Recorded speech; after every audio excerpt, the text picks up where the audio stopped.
There are 2 Alzheimer's walks coming up in our area. The first one is going to be in the Beckley Oak Hill area. That'll be coming up on Saturday, September 14th.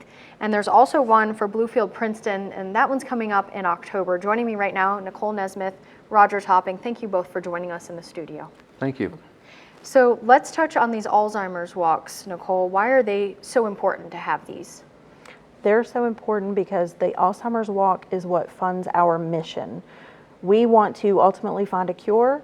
Until we do, we're there to provide care and support for the families, create awareness, education within the communities, and these walks are what allow us to do that in each community. And Roger, why do you think it's important to have these, as Nicole said, in each individual community? Why is that crucial? Well, Alzheimer's affects people in every community, whether they affect you directly as say a member of your family. In all probability, you will have a friend or a neighbor or somebody that you know that has a family member that has Alzheimer's, or they themselves may very well have Alzheimer's. So it's important that we get out in the community as a community and support the efforts to try to find a cure for Alzheimer's. And Nicole, the statistics for Alzheimer's here in West Virginia are staggering, right? About 38,000 people have Alzheimer's in West Virginia? Over 38,000 West Virginians are living with the disease. We have over 106,000 caregivers taking care of those 38,000, and every 65 seconds someone is diagnosed with the disease. Wow, a disease that has no cure. Right. And that's incredible. And why do you think these walks are important? Is it the educational aspect, the camaraderie? What is it about these walks that are so important? I think it's everything. It's just everything combined. We're there to raise the funds to find the cure, but we're there to offer a community a place to come, to get together, to know that they're not alone. It's their way to give back. A lot of families have lost someone and they are searching for what can I do to help now, so that other families are not having to deal with this. And walk is one way to do that. And Roger, I understand a gentleman who has Alzheimer's was actually at the walk in the Bluefield, Princeton area last year. That's correct. And what was his message? Well,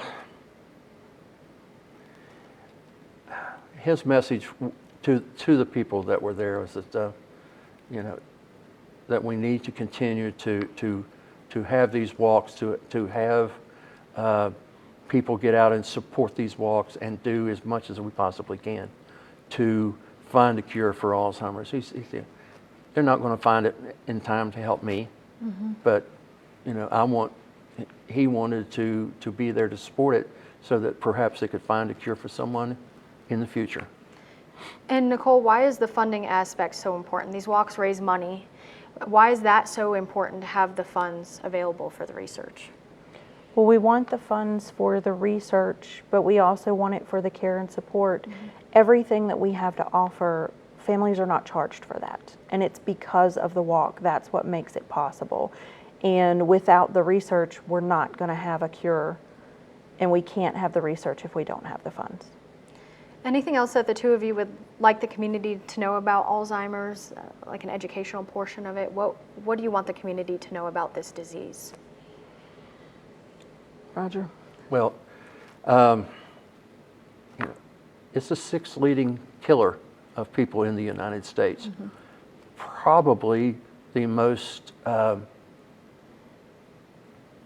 won't say people are uneducated, they're just unknowing about the disease. What causes it, what can be done, how do they go about finding help? There's just so many questions involved with this illness that that information needs to be gotten out into the community. So these walks are one way that you can help get involved, raise awareness. Nicole Nesmith, Roger Topping, thank you for joining us in the studio. Stay with us, we'll be right back.